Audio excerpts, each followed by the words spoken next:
시편 73편 25절에서 28절까지의 말씀입니다. 하늘에서는 주 외에 누가 내게 있으리요?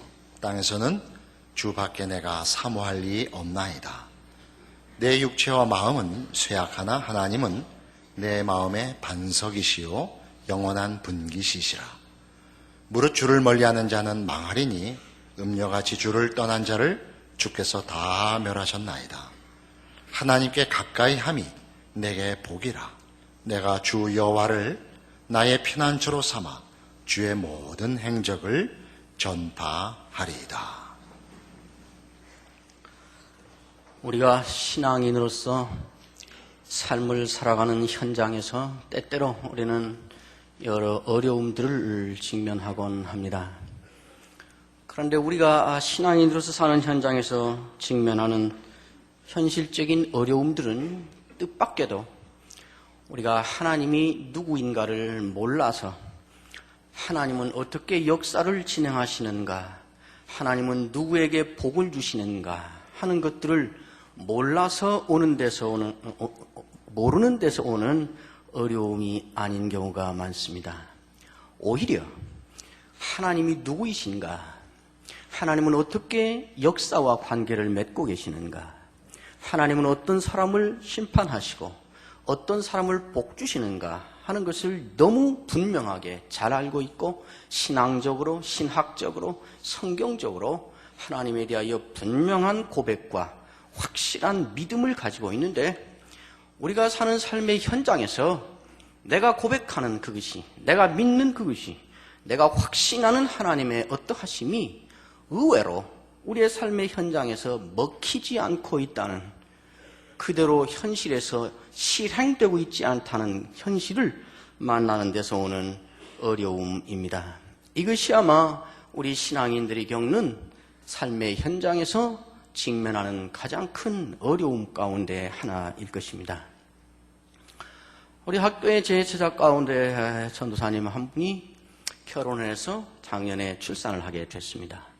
아이를 낳자마자 사모님이 출혈이 시작되는데 그것이 멈추지 않아서 사모님은 곧바로 혼수 상태에 빠졌고, 그렇게 8개월을 지내다가 아이는 8개월 동안 건강하게 잘 자랐는데 사모님은 계속 사경을 헤매다가 지난 주일날 세상을 떠났습니다. 하나님을 사랑하여 모든 것을 하나님께 맡기고 하나님의 부르심에 응하여 하나님의 길을 쫓아 일생을 그곳에 드리며 충성하는 사람을 하나님은 반드시 사용하시고 그의 앞길을 책임지시고 그를 통하여 하나님의 일을 이루신다 하는 것이 우리의 확신입니다. 그러나 왠지 제가 사랑하는 그 제자의 인생의 현장에서는 그러한 하나님이 그러하시다는 우리의 믿음이, 우리의 확신이 먹히지 않고 있습니다. 오늘 우리가 읽은 이 본문은 하나님께 대하여 분명한 신앙적인, 신학적인 확신을 가지고 있는 한 신앙인이, 그러나 자기의 삶의 현장에서는 뜻밖의 자기가 믿고 있는, 자기가 확신하고 있는 그 하나님의 하나님 되심이 전혀 먹히지 않을 뿐만 아니라 오히려 반대의 일들이 힘차게 벌어지고 있는 삶의 현장에서 깊은 고뇌와 아픔과 내가 지금 하나님께 대하여 갖고 있는 이 확신이 헛것이 아닌가라고 결론을 내려야 되는 그러한 현장에서 치열한 자기의 삶을 살아가고 있는 한 신앙인의 모습입니다.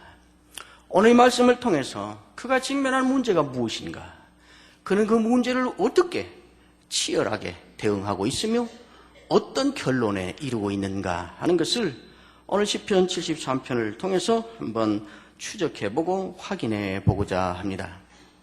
이 시인은 하나님께 대하여 분명한 신앙적인 그리고 신학적인 확신과 고백을 가지고 있습니다.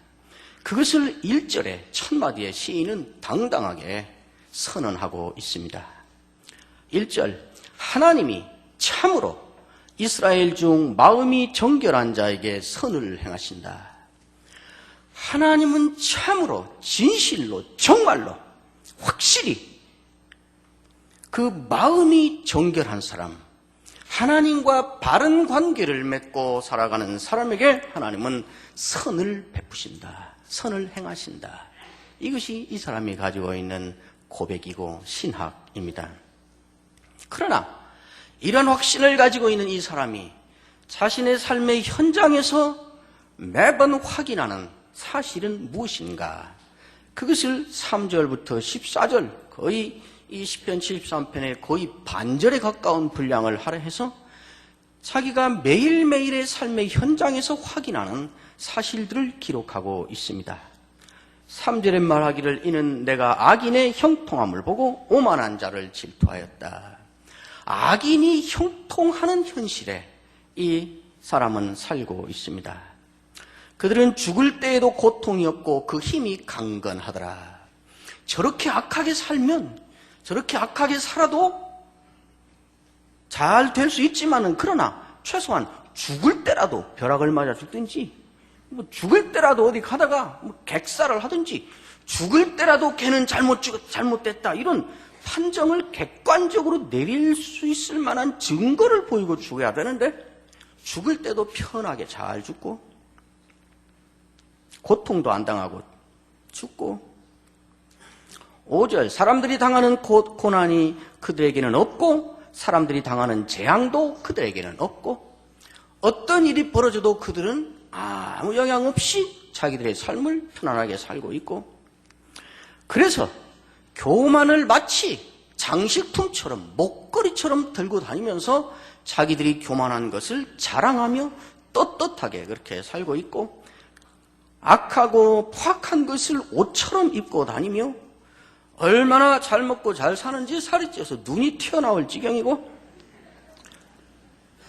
그의 소득은 마음의 소원보다 많으며 오늘은 금년에는 5억만 벌어야겠다 이렇게 계획을 세웠는데 연말 결산을 해보니 10억이 저절로 벌렸고,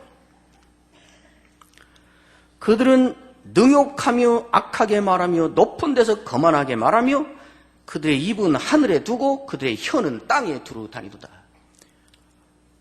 입은 하늘에 혀는 땅에, 천지의 모든 것들이 그들의 마음대로 말해도 괜찮고 그들의 영향권 아래 있는 것 같고, 그들은 당당하고 떳떳하게 자기들 하고 싶은 대로 말하며, 그래서 백성들이 다 그들에게 와서, 요즘 말로 하라면 여론도 다 그에게 붙어있고 모든 사람들이 저 사람에게 붙어야 밥이라도 먹고 산다 그래서 인기도 좋고 사람이 다 그에게 모이고,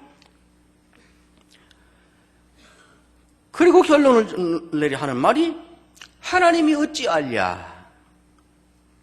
지존자에게 지식이 있으랴? 하나님이 어디 있는가? 이렇게 잘 되고 하는데 무슨 하나님이 어디 있단 말인가 하고 오히려 하나님을 능욕하고, 그래도 문제는 아무런 문제가 없다는 거예요. 12절에 보면 볼지어다. 이들은 악인들인데도 항상 평안하고 재물은 더욱더욱 불어나는 삶을 살고 있다.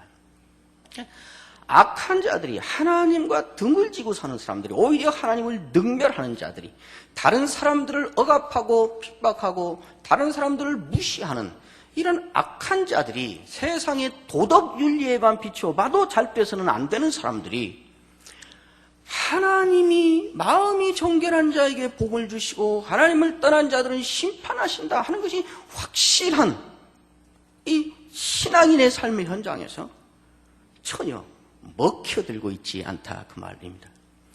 그래서 이 시인이 이렇게 보다가 그러면 나는 하고 자기를 돌아보기 시작합니다. 13절에 내가 내 마음을 깨끗하게 하며 내 손을 씻어 무죄하다.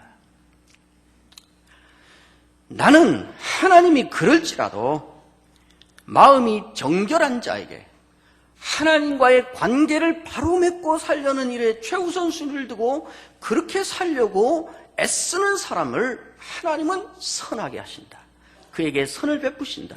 그를 잘되게 하신다 하는 이 믿음 때문에 이런 상황에서도 매일 자기를 정결케 하고 자기의 마음을 깨끗하게 하고 자기의 손을 씻고 하나님과의 관계를 바르게 하는 일에 최우선순위를 두고 그렇게 살고 있는데 그런 나는 어떻게 되고 있는가? 14절 나는 종일 재난을 당하며 아침마다 징벌을 받는다. 저놈들은 그렇게 잘 되는데 이 말씀대로, 이 믿음대로, 이 신학대로, 이 고백대로 살려고 하는 나는 맨날 재앙만 당하고 아침마다 종아리만 맞고 있다. 그 시인이 결론을 내립니다. 참으로 하나님은 이스라엘 중 마음이 정결한 자에게 선을 행하신다. 이렇게 선언하고 당당하게 고백했던 이 사람이 자기의 선언을 바꾸고 있습니다.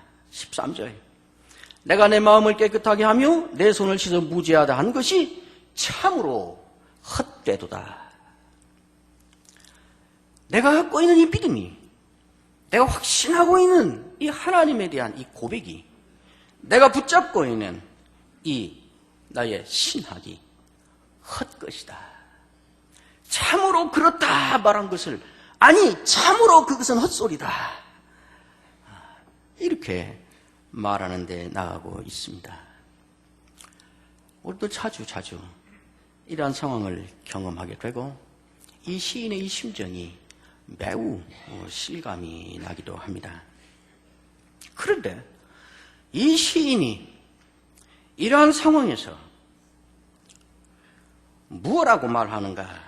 이 시인이 마지막 하고 있는 말이 무엇인가? 그것이 오늘 우리가 읽은 25절 이하에 있는 말씀입니다.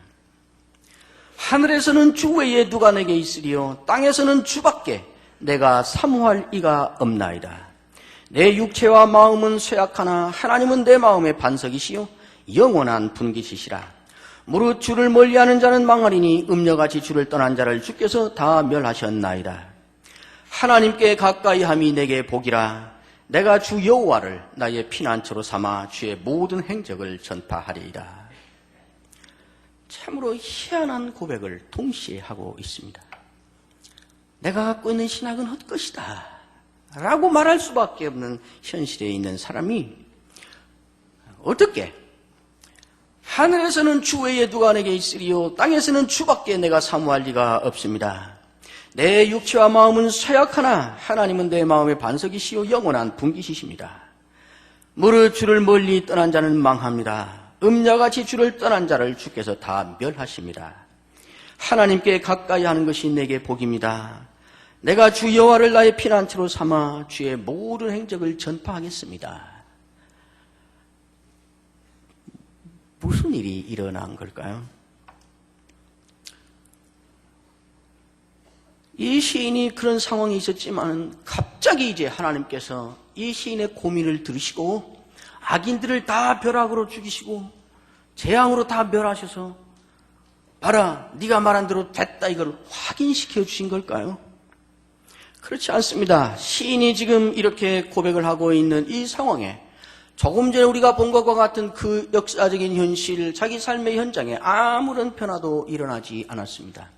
여전히 악한 사람들은 잘 되고 있고 여전히 자기는 힘든 상황에 빠져 있습니다. 내 육체와 마음은 쇠약하다 그러잖아요.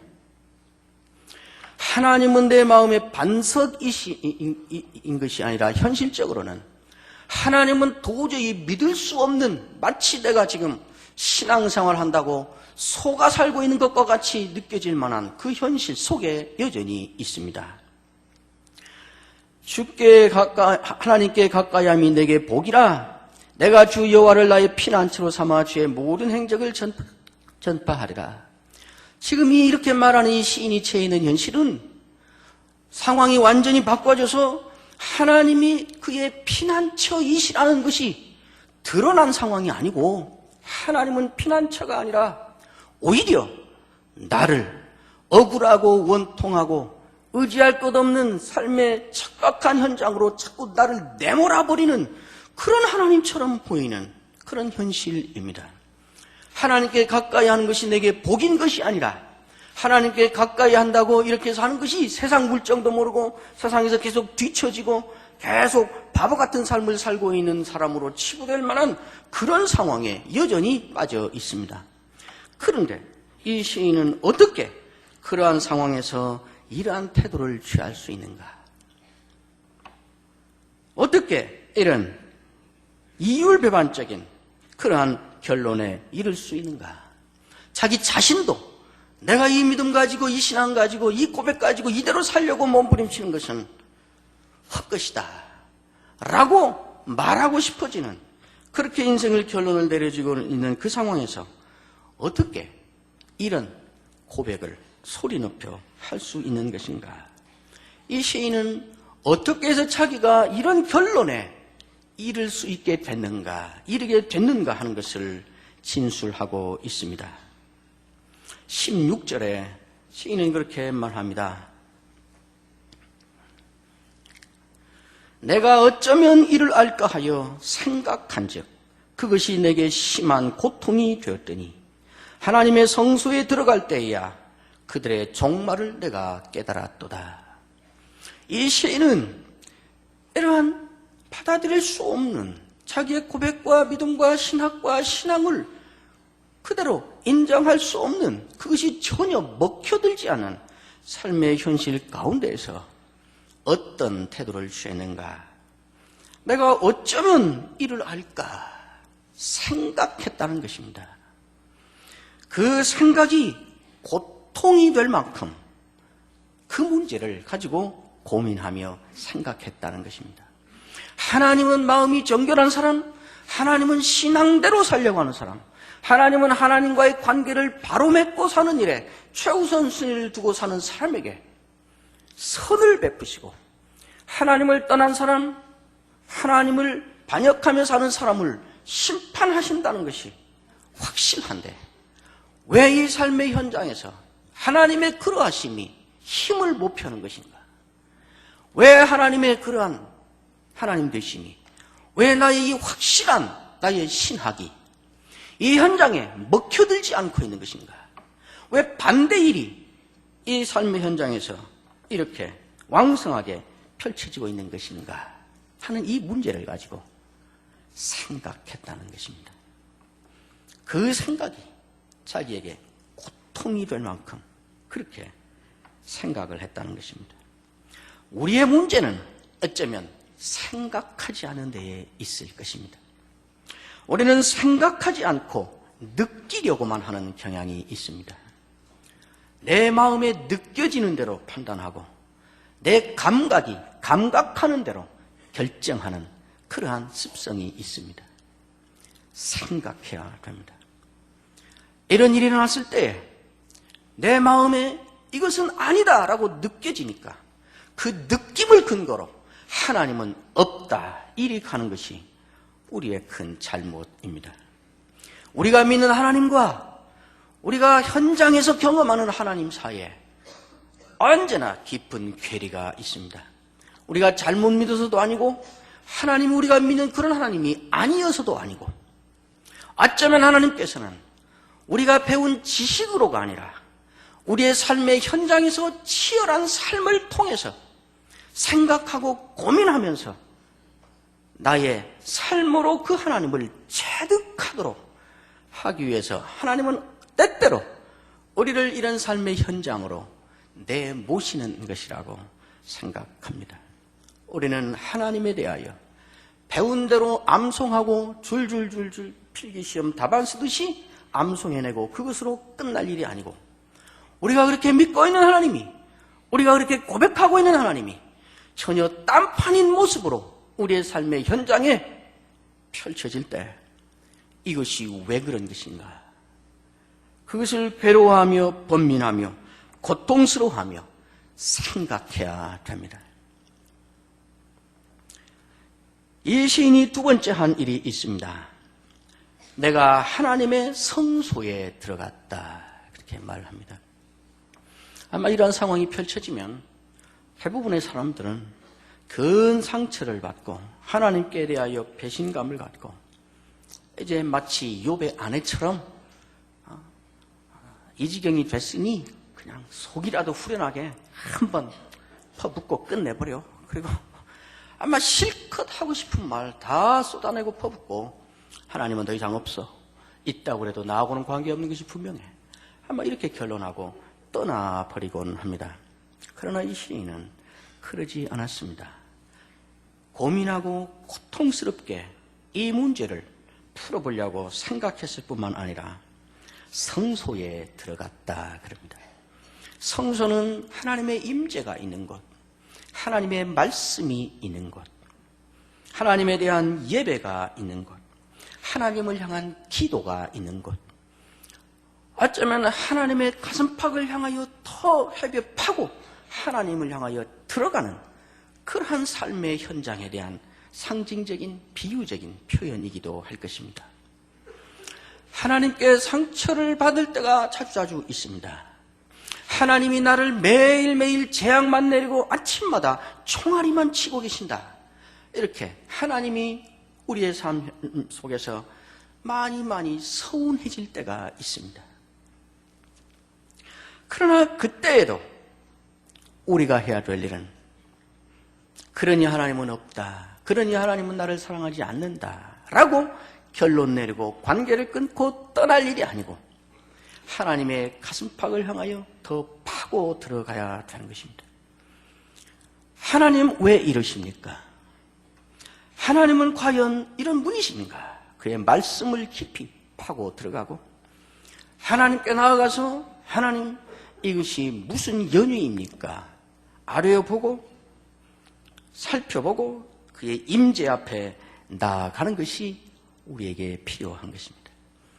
이 시인이 이런 마지막 결론을 이런 상황에서도 드디어 내고 그것을 선포할 수 있었던 것은 자기 삶의 현장에서 부딪힌 문제를 이렇게 반응한 것이 그 길로 나아가는 첫 실마리가 됐습니다. 그래서 이 시인이 확인한 것이 있습니다. 고통스럽게 이 문제를 가지고 씨름하며 고민하고 하나님의 임재 앞에 나아가 그의 말씀 앞에 나아가 그의 기도로 그 앞에 나아가 몸부림치면서 매달린 결과 이 시인이 확인한 것이 있습니다. 그것이 18절에서 20절에 있는 말씀입니다. 주께서 참으로 그들을 미끄러운 곳에 두시며 파멸에 던지시니 그들이 어찌하여 그리 갑자기 황폐려는가. 놀랄 정도로 그들은 전멸하였나이다. 주여 사람이 깬 후에는 꿈을 무시함같이 주께서 깨신 후에는 그들의 형상을 멸시하시리이다. 한마디로 말하면 이가 얻은 결론은 그것입니다. 역사가 끝까지 이렇게 가지는 않는다. 이것이 역사의 마지막 모습이 아니다. 하나님은 내가 믿었던 대로, 내가 고백했던 대로, 내가 배워서 알고 확신한 대로 하나님은 이 왜곡된 역사를, 이것이 나라의 역사이든지 동네의 역사이든지 우리 개인의 역사이든지 하나님은 끝까지 이대로 가시지 않는다. 하나님은 우리가 믿는 대로 반드시 공의로 역사를 다스리신다. 하나님은 그의 의로움으로 역사를 진행하신다. 하나님은 여전히 역사의 주인이시다. 저 사람들이 저렇게 잘 되는 사람들이 악행을 행하면서도 형통하여 권세를 떨친 저들이 역사의 주인이 아니라 이 역사를 지금 다스리고 가는 것이 아니라 하나님이 역사를 다스리신다. 하나님이 마침내 이 역사를 정리하신다. 마침내 악한 자들을 정리하신다. 하나님이 공의로 역사를 진행하신다. 이 역사의 하나님은 주인일 뿐만 아니라 이 역사의 현장에, 이 삶의 현장 가운데서 이 고통을 당하는 이 개인의 인생의 주인도 하나님이시다. 이것을 확인한 것입니다. 그러고 나니까 이 시인에게 퍼뜩 드는 생각이 있습니다. 18절에 참으로 그렇게 말해놓고 자기가 드디어 다시 확인하고 깨달은 확신을 정리해놓고 보니까 퍼뜩 한 가지 생각이 드는데, 큰일 날 뻔했구나. 큰일 날 뻔했구나. 그 생각을 하는 것입니다. 그것이 2절입니다. 나는 거의 넘어질 뻔하였고 나의 걸음이 미끄러질 뻔하였다. 또 15절에 말합니다. 내가 만일 스스로 이르기를 내가 그들처럼 말하리라 하였다면 나는 주의 아들들의 세대에 대하여 악행을 행하였으리라. 내가 이건 헛것이다. 하나님의 그 하나님 되심은 현장에 실효성이 없다. 먹히지 않는다. 그러므로 저들처럼 사는 것이 지혜로운 것이다. 나도 이제 저들처럼 살아야 인생을 성공하고 살 수 있다. 이렇게 생각하고 그리 갈 뻔했는데 큰일 날 뻔했구나. 그리고 15절에는 13절에 말한 것처럼 실로 하나님은 마음이 정결한 자에게 선을 행하신다 하는 것이 헛것이다. 이런 생각이 들어서 이 말을 다른 사람에게 다 가르치고 전파하고 말해주고 싶었는데 그냥 안 했는데 그 말했으면 큰일 날 뻔했구나. 주의 아들들의 세대에 대하여 악행을 행할 뻔했구나. 그 말 했더라면 큰일 날 뻔했구나. 그리고 22절에 내가 이같이 우매무지함으로 주 앞에 짐승입니다. 내가 그렇게 잠시라도 생각했다니 사실을 다 다시 확인하고 알고 보니까 내가 실로 그것은 헛것이다 라고 생각하고 판단했던 것이 정말 내가 우매무지한 짐승 같은 자에서 그런 생각을 했었구나 하고 퍼뜩 그때를 회상하고 있는 것입니다. 큰일 날 뻔했습니다. 그러나 다행히 이 사람은 큰일 날 뻔하고 말았습니다. 이 사람이 고민이 생깁니다. 의문이 듭니다. 그런데 그때 하나님은 마음이 정결한 자에게 선을 베푸신다 하는 말은 헛것이다. 그것은 쓸데없는 말이다. 헛소리다. 라고 말해야 됐는데 내가 세상 물정을 모르고 살고 있구나. 그러니까 나도 저들처럼 살아야 이제라도 살아남겠구나. 그리고 거기에 같이 합세할 뻔했는데 왜 안 한 것일까? 왜 나는 그걸 입 밖에 안 내고 속에 고민만 하고 말았을까? 왜 여전히 그들을 따라가지 않고 여전히 여기 서 있을까? 그 의문이 드는 것입니다. 그 의문이 들고 시인은 드디어 내가 그런 상황에서 뻔하고 말게 된 그 이유가 어디에 있는가를 확인하고 고백합니다. 그것이 23절, 24절 말씀입니다. 내가 항상 주와 함께하니 주께서 내 오른손을 붙드셨나이다. 주의 교훈으로 나를 인도하시고 후에는 영광으로 나를 영접하시리니. 나는 내가 신앙이 그래도 뿌리가 있어서 내가 그래도 모태신앙으로 자라서 내가 그래도 신앙의 양심이 조금은 있어서 그냥 참고 안 한 줄 알았더니 그게 아니었고 내가 그런 생각을 품고 있을 때에도 내가 그렇게 우매무지해서 짐승과 같은 생각을 하며 살고 있는 그때에도 하나님께서 나와 함께 하시고 하나님이 나의 오른손을 붙잡으셔서 내가 거기에 빠지지 않았구나. 이 사실을 고백하게 된 것입니다. 여러분, 우리가 참으로 처절한 또 상처투성이인 절망과 좌절이어서 이제는 신앙이고 교회고 봉사고 직분이고 하나님 자신을 잊어버리고 싶은 그냥 다 잊고 그냥 하루하루 되는 대로 그냥 편하게 살고 싶어 버리고 싶은 그런 마음이 꿀떡 같은데도 그것을 못하고 이렇게 여전히 낑낑거리며 신음소리 내며 나와 앉아서 차마 하나님을 끊어버리지는 못하고 차마 하나님을 떠나버리지는 못하고 여전히 그 자리 비틀거리며 서 있는 그 뒷배경에 무엇이 있는 줄 아십니까? 하나님께서 여전히 우리의 오른팔을 붙잡고 계시기 때문입니다. 하나님이 우리와 함께 하셔서 우리는 하나님을 향하여 이런 현실인데도 하나님이 있습니까? 이런 현실인데도 지금 하나님이 역사의 주인이라고 할 수 있단 말입니까? 내가 이런 모순 가운데 있고 내가 이런 현장을 보고 있는데도 하나님이 지금 역사를 다스리고 있다고 할 수 있단 말입니까?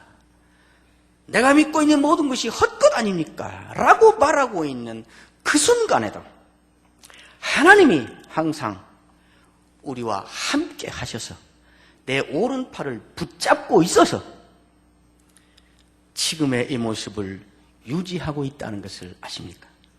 시인이 이 사실을 깨달은 것입니다. 역사는 결국 하나님이 다스리신다. 역사는 그것이 개인의 역사이든지 나라의 역사이든지 사회이든지 한 개인의 인생이든지 반드시 하나님이 다스리시고 하나님이 다스리시는 원리는 마음이 정결한 자에게 선을 베푸시는 그 공의의 원리로 다스리시는 것이고 우리가 삶이 너무 힘들어서 그것을 포기해버려야 할 때에도 포기하지 않도록 포기할 수 없도록 하나님이 나도 모르는 사이에 내 오른손을 붙잡고 계셔서 그 위치를 지키고 유지하고 있다 하는 이 사실을 이 시인이 확인한 것입니다. 이 사실을 확인하고 드디어 상황과 상관없이 어떤 악한 자들이 어떻게 잘 되는 것과 상관없이 어떻게 나를 배신한 자들이 어떻게 벌을 안 받고 더 잘 되는 것과 상관없이 나의 삶이 어떻게 이 세상에서 소외당하고 왜곡당하는 것과 상관없이 여전히 그 상황에서 이제는 그 상황을 초월하여 이렇게 선언하고 있는 것입니다. 주의 교훈으로 나를 인도하시고 후에는 영광으로 나를 영접하실 것이니 하늘에서는 주 외에 누가 내게 있으리요 땅에서는 주밖에 내가 사모할 이가 없나이다. 내 육체와 마음은 쇠약하나 하나님은 내 마음의 반석이시요 영원한 분깃이십니다. 주를 멀리하는 자는 반드시 망합니다. 주를 떠난 자를 주께서 다 멸하십니다. 그리고 마지막 결론이 그것입니다. 하나님께 가까이함이 내게 복이라. 하나님께 가까이 하는 것이 현실적으로 친한한 모순처럼 보이고 하나님께 가까이 하는 것이 현실적으로 세상 물정을 모르고 돈키호테처럼 사는 멍청이처럼 보이는 그 현실에서도 나는 이제 압니다. 이런 상황에서도 하나님께 가까이 하는 것이 내게 복이라는 사실을 나는 알고 있습니다. 내가 주 여호와를 나의 피난처로 삼아 주의 모든 행적을 전파할 것입니다. 우리가 이해할 수 없는 아니 용납이 안 되는 일들이 자주자주 우리의 삶의 현장에 펼쳐지곤 합니다. 우리의 믿는 바가 우리의 고백과 우리의 하나님에 대한 확신이 참으로 헛것이 아닌가 하는 생각으로 우리를 내모는 그런 현실에 자주 부딪힙니다. 그런데도 우리가 뛰쳐나가지 않고 헛것이라 결론 내리고 하나님과 등 돌리고 세상을 쫓아 떠나버리지 않고 괴로워하고 고통스러워하고 끙끙거리고 씩씩거리며 여전히 이렇게 버티고 있는 것은 나와 함께 하시고 나의 오른팔을 붙들고 계시는 하나님의 복을 받고 있기 때문임을 믿으시기를 바랍니다. 하나님이 우리를 그렇게 붙들고 계셔서 여전히 이해가 안 되지만은 하나님 앞에 하나님의 성소에 있게 하는 것은 우리가 믿는 바가 헛것이 아니고 우리가 믿는 바가 사실이기 때문에 그 역사를 하나님이 펼쳐내실 것이기 때문에 우리를 여전히 붙들고 있는 것입니다. 배운 지식으로 알아오던 것을 이제는 치열한 삶을 통하여 우리의 고백으로 체득해내기를 우리 하나님은 원하시는 것입니다. 우리 하나님께 대한 이 고백이 우리의 고백이 되기를 바랍니다. 기도하겠습니다. 하나님, 우리는 하나님이 누구이신가? 하나님이 어떠한 분이신가? 하나님은 어떻게 역사를 운행하시며 어떻게 사람을 다루시는가 하는 것을 너무나 잘 알고 있습니다. 그러나 우리가 알고 있는 하나님이 우리가 직면하는 현실에서 너무 무력해 보이고 우리가 믿는 것이 정말 헛것이 아닌가 하는 생각이 들 때가 있습니다. 그러나 하나님, 우리는 분명히 압니다. 그런 가운데서도 주께 가까이 하는 것이 복인 줄을 압니다. 육체와 마음은 쇠잔하나 하나님은 내 마음의 반석이시요 여호와는 나의 피난처이신 이 진리를 붙잡고 그 길을 끝까지 가는 믿음을 우리에게 주시옵소서. 예수님의 이름으로 기도하옵나이다. 아멘.